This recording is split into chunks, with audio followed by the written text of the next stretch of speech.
We're going to be going to our newspaper headline to see what they have for us this morning, and after that will be our main conversation for today. So I'll get everything all sorted out for you. Please do well to visit our website at www.enterprisetvnews.com, and also like, comment, and follow us on all our social media platforms at Enterprise TV7. With me in the studios to make sense of our newspaper headlines today is Mr. Cyril Baku. He is a broadcaster and also a public affairs analyst. Mr. Cyril, welcome. Thank you. Good morning. Happy Friday to you. Thank God it's Friday. Thank God it's Friday. Yeah, thank God it's Friday. So quickly, let's start up with the Vanguard newspaper. And the big story there says education with tears, hardship creating more indigent students. And we have on the rider, as students attend classes hungry, students are dropping out of school. And under that big story, we have AFCON semis, OJOUGBO. 4 others die watching Super Eagles Bafana match. You can see that story on page 7 of the Vanguard newspaper. And on the story, we still have NLC TUC issue 14-day nationwide strike notice to the federal government. And on the top strip of the same newspaper, Port Harcourt refinery to begin operation as Shell supplies 475,000 barrels of oil. OJOUGBO, 16 parties notify INEC of primary elections. Mr. Cyril, I think it's important since we are still in the euphoria of the AFCON, I think it's good if we start up like this, especially on a sad note with 4 Nigerians, 4 citizens of Nigeria dying as a result of what I would call the heartache. I guess that happened during the penalties. But do you really think that is as a result of the football, or do you think there were inherent issues that possibly caused their death? First of all, we condole with the families of the deceased. Bereavement is never an easy thing to deal with. Football was meant to be a harmless sport. It wasn't intended to result in the kind of high tempo, high octane physiological reactions that reactions in health that we now see resulting in death, really. Although it has also to be said that for a number of them, it is not immediately established medically that it was because he was watching the match that he slumped and died. But for example, there was the deputy bursar of Kwara State University. He was watching the match and didn't feel too good. He left the scene of the game, went home, slumped. They took him to a private hospital. From there, they said this matter was bigger than what they could handle. They put him, they sent him to, I think, Learning Teaching Hospital. But it was on the way, that he passed. In the case of Cairo Ojougboh is a well-known Nigerian. Okay. He's a well-circulated name. He's a well-circulated face. He is known for a member of the House of Representatives, and I think member of the board of the NDDC. Okay. In his own case, I think it was at the point of the penalty call for South Africa in the 90th minute. It was assumed that this was already home and dry for Nigeria. But it was in the 90th minute that South Africa had to take the penalty. Yeah. I'm sure that if they had sort of seen the outcome that Nigeria eventually qualified, it would have been yes. But then we condole with the families of those, again, like I said, but well, in this day and age, we can no longer look away from the power of sports. One, it is, like I said, it's sport, it's harmless, it's yes, but again, emotions and everything going into it, it's just, it's at a level you cannot imagine. What I would also think of, in a way, is the fact that there was a time the Nigerian national team saw anywhere between 2004 and 2011-12 that it hit rock bottom. Where we're coming from 1992 up until the year 2002. From 2004 thereabout, football began to nosedive for some 8-10 years. People began to look at Nigeria as an unworthy country to watch. Nigerians were just unhappy with the Super Eagles. But somehow there's been a resurgence. You see a lot of the players playing for Nigeria now are playing in Europe. Osimhen, Frank Onyeka, and the rest of them are mostly people who play in Europe and who have been shining. They transfer the possibility of doing great things to Nigeria. So we qualified. In the last Nations Cup, we were in point to win, but we didn't. This year now, we came to the semi-finals for the first time in a long time. So somehow, and then again, you tie back to the fact that Nigeria as a country is the doldrums. I think people just transfer that hope and that feeling, that search for something good to the national team. So somehow there's a lot, and I think it's plastic, because in a way, the sort of hope and faith you should put in the country is no longer there. So somehow, once there's BB Niger, people don't transfer that search for joy to BB Niger. The Grammys of last one, people don't transfer the thing to the Grammys. The following thing was football. People transfer that same thing to football. It is a pointer to a falling state. To a country that is offering very little by way of hope, by way of optimism, by way of something concrete and realistic. So people transfer that thing to the closest thing they can find. And so, I mean, the penalty cut, but I have to confess, even for me, it's difficult. During the penalty, I mean, I could bear watching the whole thing. But the penalty shootout, I watched some kicks, I didn't watch everything. I just wanted it to end. So that you could get the final results when everything was over. It was a surprise for me that our goalkeeper saved the first kick. And then subsequently, I think I watched the rest of the kicks, maybe one or two more. And we won 4-2. I think the real problem there was this. The South African goalkeeper, Williams, had saved 4 spot kicks in the quarterfinals. So there was a fear that the South Africans had successfully slowed the game down in extra time. So such that they can have the edge. So people just give up and say Nigeria cannot beat them with penalties. And of course, the goalkeeper, they nicknamed him Spider-Man. You know. But again, I may not take anything away from it. This tournament has also brought us a new name. His first outing with the national team, and he has given a fantastic account of himself. That's referring to Stanley Wamba, the goalkeeper. I recall that the last time we had a goalkeeper who made such, not from Nigeria per se, but was a former US goalkeeper. I don't know if it was Tim Howard or the other one. At the World Cup, he did so well that Americans went to Wikipedia and changed the name of the defense secretary from that man's name to the name of the goalkeeper. That this was so football has that power to, influence the mainstream. But please, let's enjoy sport with some caution, so that we don't get our. But before we stray into something else, what do you think happens to the future of OJOUGBO? OJOUGBO. Yeah. Well, you see, the thing is, goalkeeping is not something you experiment with for too long. That's my personal opinion. I mean, I play football and I did a bit of coaching for a very short time. You can imagine clubs like Man United, for example, under Alex Ferguson, when Tim Howard was having those, they went and bought, I think, was it Fabian Barthez also? Big clubs do these things. You see, the thing is about form. If you, for example, a coach is saying, Maduka Okoye shouldn't have been thrown away the way they did. They should have brought him back and and give him a second chance. If you prove yourself, why not? You can come back to the national team. But for now, Wambam is doing well, so they should leave him there. They should please leave him there. You don't change. You see, goalkeeping is not something like I said you experiment for too long. You can experiment with strikers and wingers and even midfielder, but goalkeeping. But once you get it right with your goalkeeping, please stick. Yes, you have to stick with him. Yeah, it was Ike Showroom that you play AFCON and he will only consider 2 goals. 2 goals or 3. Go and check. Ike Showroom 2006 AFCON or 8 AFCON. You just imagine this goalkeeper. I mean, they know they score him.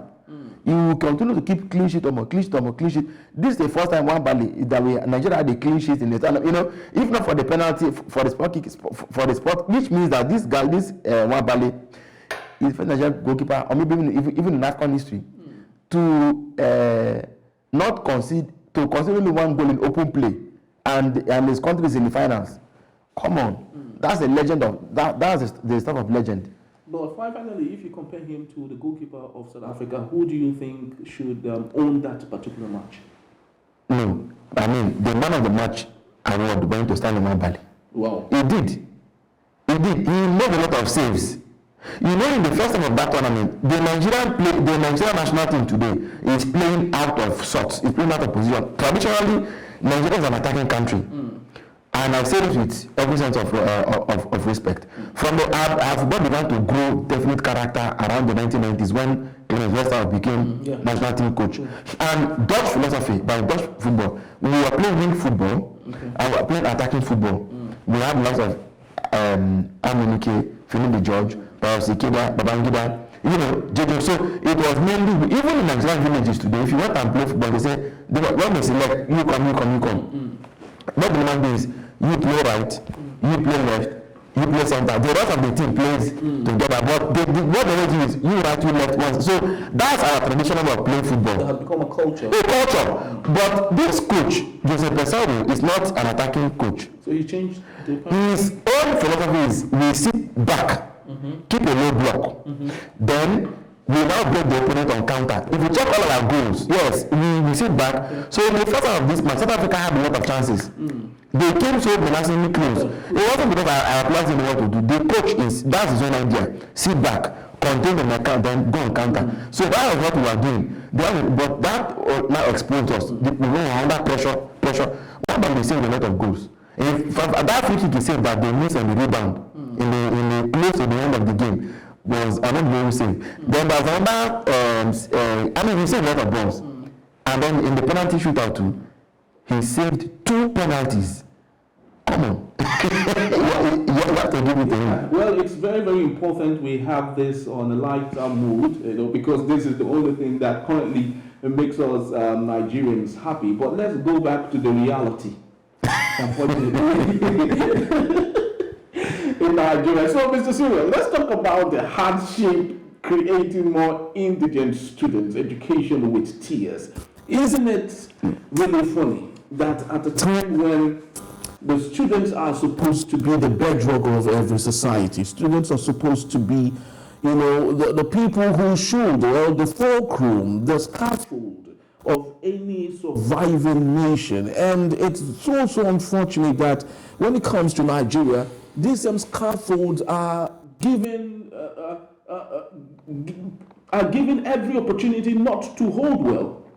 Isn't that? There's a lot that needs to change. It's terribly unfortunate, very, very unfortunate. In fact, left to me, I would say that because of the betrayal of Nigerians by their rulers in the past 64 years, if I became president of Nigeria, I would declare a number of things. One, electricity power will be free for everybody until further notice. Number 2, every Nigerian child born in Nigeria as a Nigerian will have access to free education from nursery to university diploma. Okay?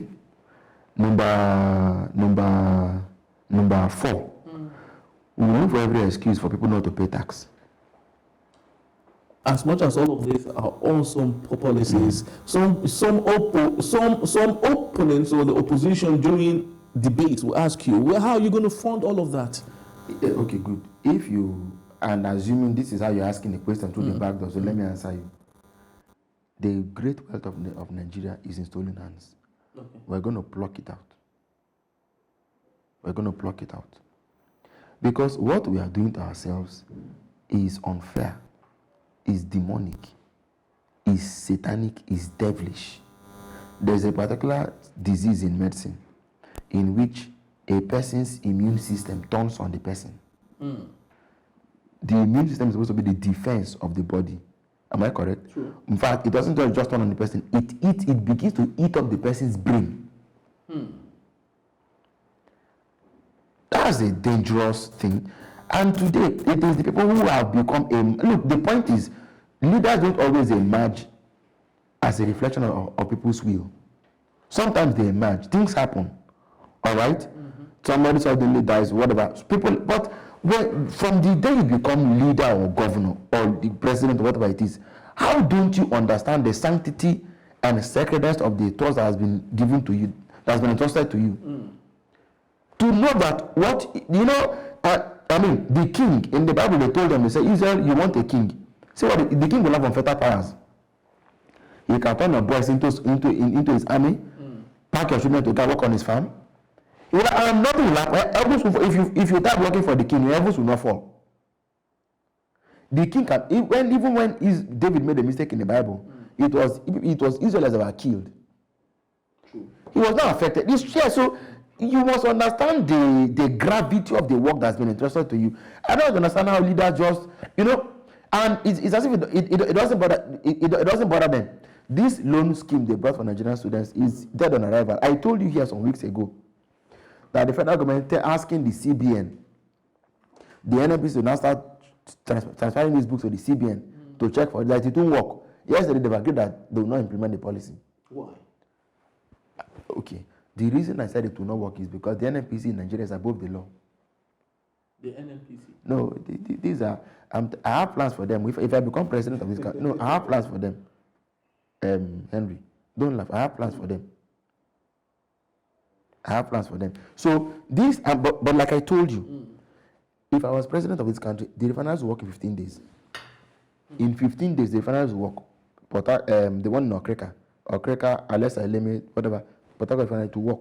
If all things being equal. All things will never be equal. They are going to work. That's what I said. Number two, the one in is in Wari. They will pump product. It's not. Those things are shut. They are not bad. They are shut down. They are not bad. They are lying to us. They are shut. They are not bad. Nothing went wrong with them.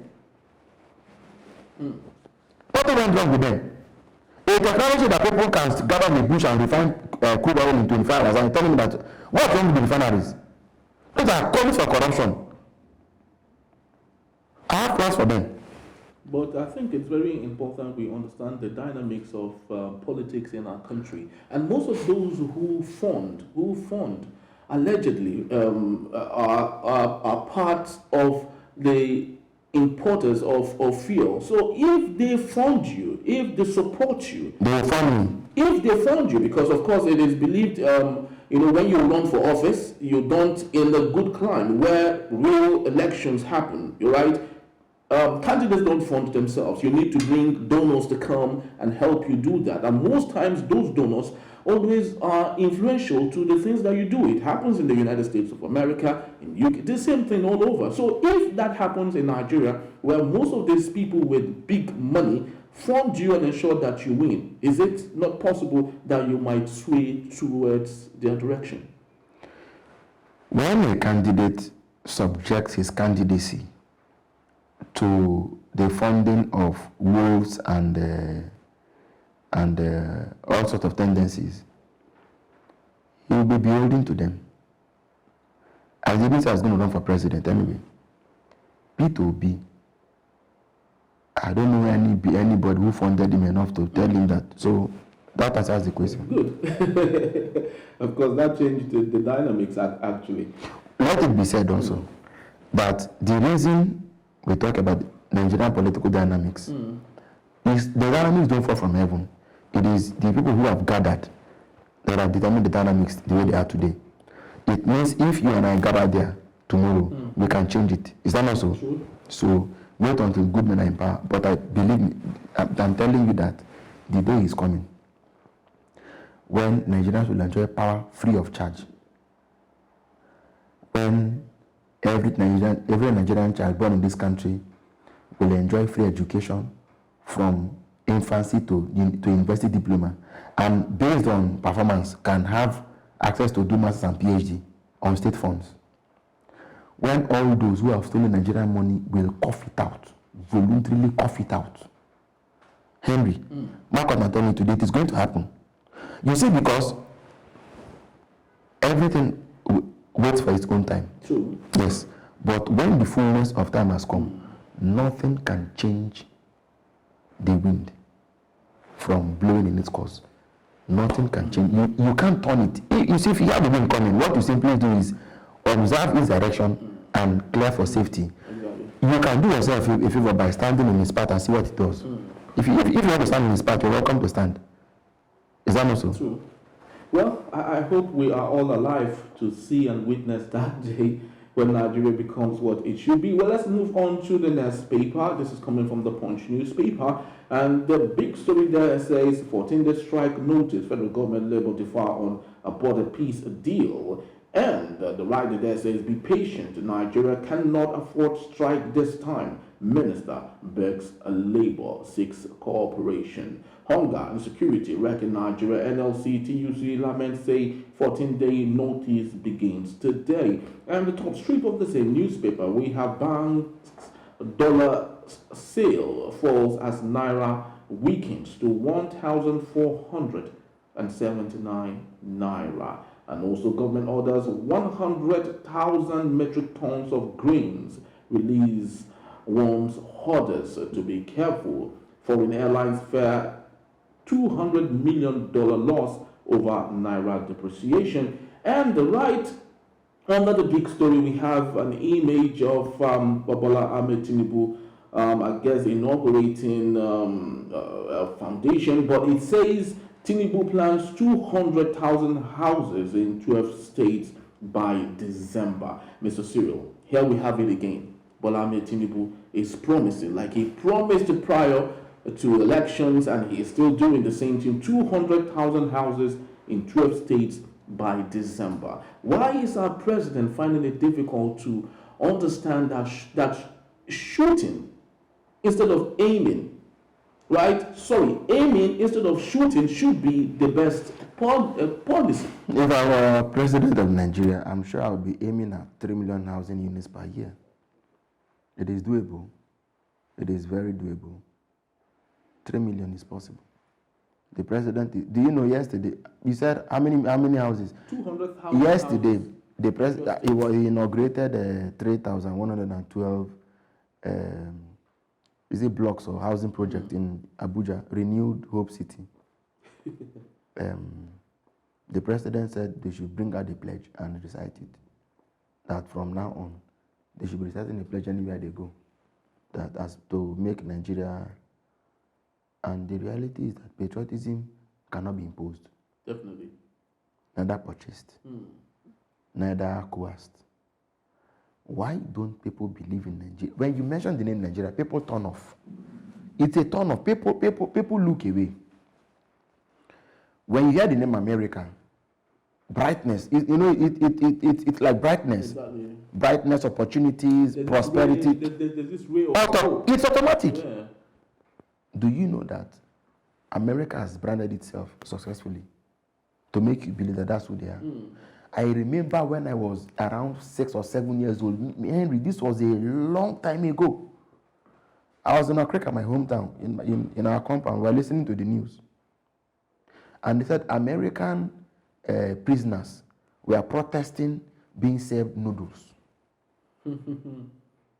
Noodles. That they were angry with, that they said they had had enough of noodles and that they were tired of having noodles. I can't forget this news. And all of us hearing the news in the company, we laughed. Because down over here, macaroni or what do you call noodles, was still luxury. Yeah, true. Something that looked like a symbol of what only the rich ate. The affluent can get. Could afford. And yet in America, they were inmates were saying that we are tired of eating noodles. America. Is that not so? True. And you haven't traveled to America more than these people have.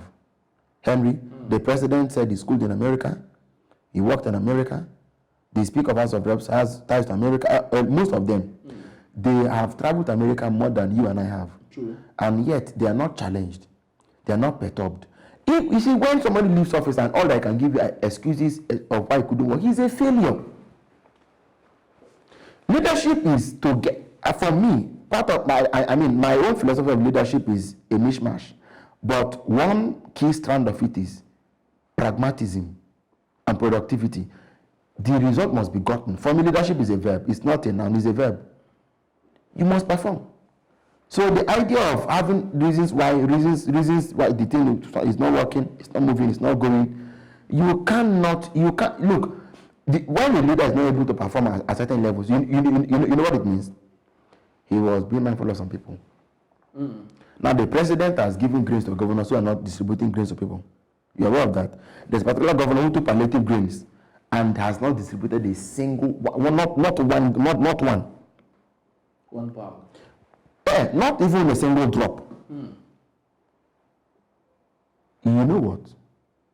Tell me. You either go and seize those grains,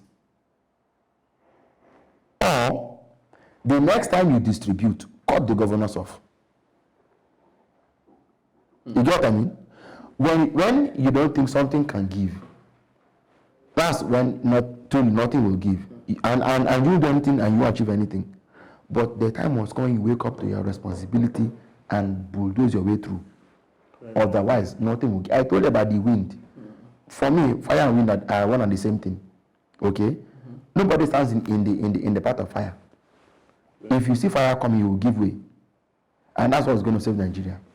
All right, so let's move on to the banks. Dollar sales falls as Naira weakens to 1,479. What are we talking about here? Does it mean that it's no longer 700 like it was said in the bank and all of that? You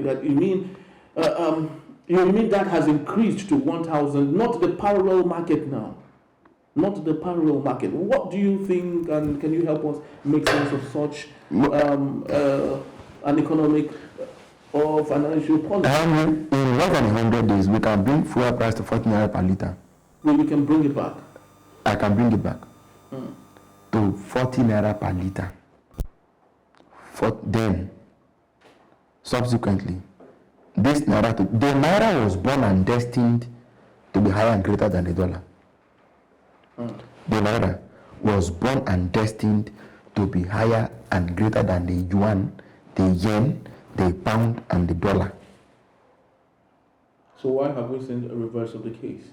Corruption, indecisiveness on the part of leaders, lack of political will, lack of commitment. We've had leaders in these countries who are security threats to Nigeria, who didn't care. At the time the naira was scarce in Nigeria during the cash crunch, it was flowing in Benin Republic. How do leaders sleep at night when their roofs are on fire? How do Nigerian leaders enjoy? There are things that world leaders don't ever. As president, I don't even need to wear TM11 shirts. True. I don't have to. The man in is it Singapore? Lee Kuan Yew, is it Singapore?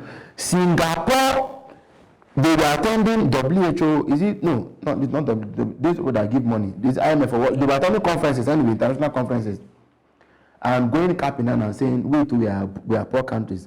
They kept on giving them aid until one day they had to remove that. They say you're no longer third world because all the indices we are but they kept on going in the name of they don't off that way. Meanwhile, these people used to go to these places literally in a figurative sense, but literally speaking, going there in a chartered, they just maybe taxi and stuff like that. Our Nigerian leaders will go there, they will get jets and go and park it to be gathering demurrage. We have our priorities turned upside down. Let me tell you, if they tell you that no Nigerian leader can deal with corruption successfully, tell them that is not true. We can stamp corruption out of Nigeria. In a way that even other leaders of the world will come and ask us, how did you achieve it? We can do it. There are things like the Bible times when Elijah said, take my life, O Lord, I am not better than my forefathers. And God told him, keep quiet there. I have 7,000 people who have not bowed, who have not kissed bow. There are Nigerians within this Nigeria that are still, let's say, virgin citizens who have not soiled themselves and who still have capacity to come into government and make things happen. But they won't go after them. I was telling them the other day, I said, do you think that Nigeria's lack of power is because we really don't know what to do? They are going to sign a deal with the German companies. When in Algeria, the Algerians, it was a Nigerian engineer that made Algeria to be lit up today. The power sector. Yes. Even our families. Nigerian engineers are going around the world making things work. Yes. So is it that as a country, it should even be a shame? The Nigerian price for science, the energy price for science, in the past 10 or so years, several Nigerian engineers who have been making inventions in the power sector have been applying. Some have won, some have not won. What sort of bring them into a room and saying, you people, solution now. They've already done the research. If you're committed and bring money out, they'll give you the solution. But we are not interested in that. Okay? If it do not bring money for us to steal, they're not interested in that. We'd rather love to have them bring in generators because they are stakeholders in such industries. The people who import generators into Nigeria and don't want us to have light. And those because they sell diesel, we rather have us use our generators. Their days are numbered. Leave them. Well, let's move to our last daily for today. It is coming from the Guardian newspaper. And the big story, of course, is still on the AFCON. Road to AFCON final, how Super Eagles defied odds, doubts to qualify for 10 billion Naira CAF prize. And we have, below that big story, we have Labour intensifies pressure, gives federal government 14 days to address hardship and hunger. Government orders release of 102,000 metric tons of rice and maize. Mr. Cyril, let's talk about this issue. You know, just like I've often said, you know, we have a president who is more comfortable in giving stipends and palliatives than creating an enabling environment for people to strive and provide for themselves. Is our president rewriting the culture that Nigerians were known for? Because every Nigerian has always been known for someone who works hard for themselves, just like you see them in other parts of the world. Right now, our president seems to be rewriting something that has been there for a very long time by providing such palliatives now and then. How do we let the president understand that this is not sustainable? That if you agree it is not sustainable, that is. We are assuming that the president does not know.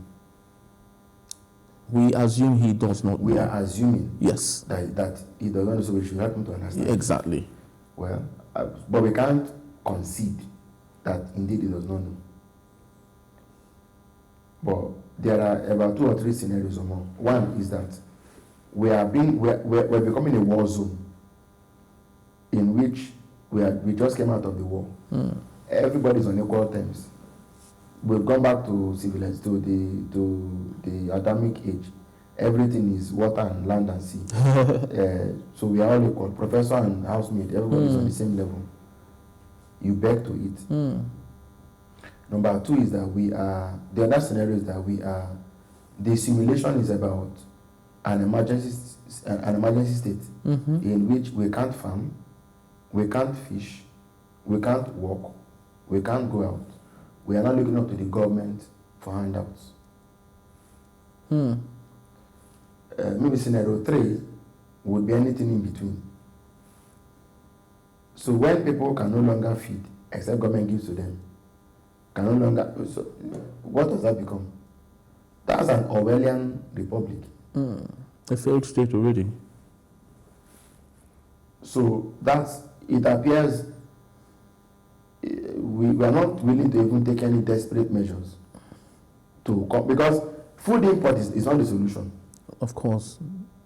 Because it's still taking our money outside. We don't understand what we should be doing. Get an army that goes to Borno, goes to Kaduna, goes to Plateau, goes to all these places, and begins to shoot the people who are making farmers not be able to go to farms. Wipe them out. I don't know what they're waiting for. If you need assistance, call for assistance. All right? So farmers can go back to their farms. So sometimes that's why I wonder whether we are aware of the emergency we're in. I don't think that I know better than the president right now. I don't think so. But don't you think his antecedents, you know, with governance and being in charge of governance in Lagos must have contributed to the behavioral traits that we see with him currently? Because just like, you know, Lagos State is one state where You know, he is in charge of everything. His directives is what they follow. Whoever he okays is the one who wins. And because of that, he has had a way of, you know, galvanizing people to himself when he gives out stipends and palliatives and have them do what he wants them to do with greater degree of success. Don't you think that is where he is coming from? Because you can't give what you don't Well, have. I mean, the things you've said are, are really informal, but this is a political situation. Lagos is not Nigeria. There are protests in Niger State, Kano, and somehow Osun. But the point I'm making is, when I said I don't know better than the president is, I think he hears these cries, he hears these things. He gets intelligence briefings and stuff. So obviously they see the picture more than we do. But he's not emotional enough to accept it. In a case in which we outside of government are the ones who even more appear to be more worried than they should. That's why I say, are we really sure that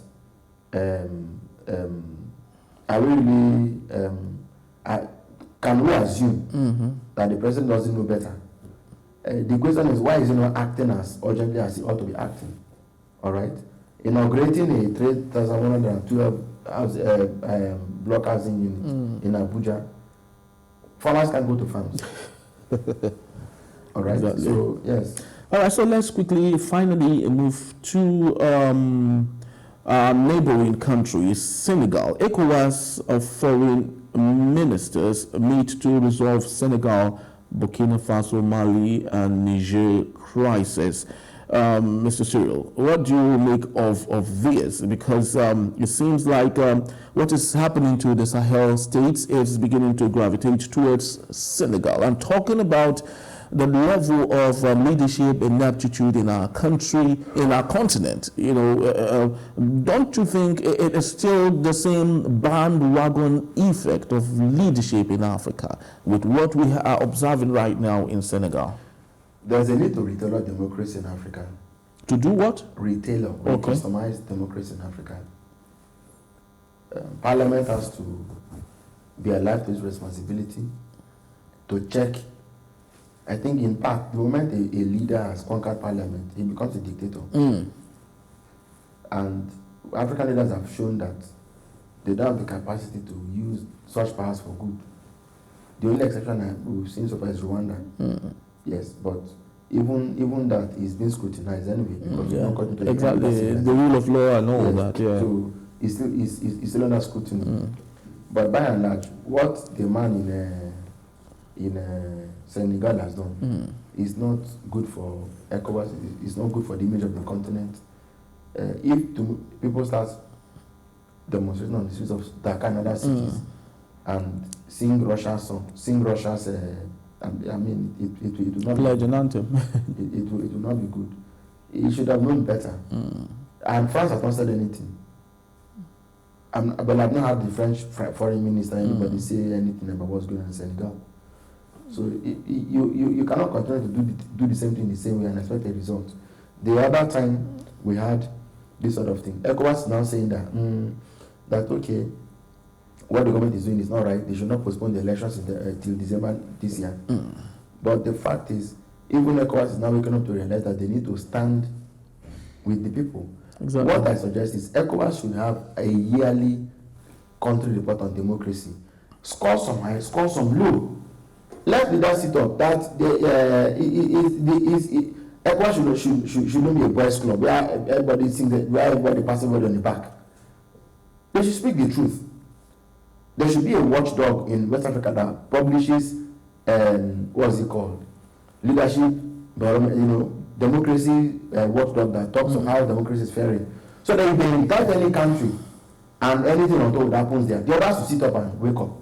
Why do we talk of democracy only by words and not by action? I don't accept that. Well, that's very, very true, and that's so apt. Well, that's just about the time we have for our newspaper reviews this morning. And I'd love to say thank you to Mr. Cyril Ojougboh for being part of it. We sincerely appreciate your time. And when we come back, When we return, that is, Labour intensifies pressure, gives federal government 14 days to address hardship and hunger. That in a bit. When we come back, please don't go anywhere.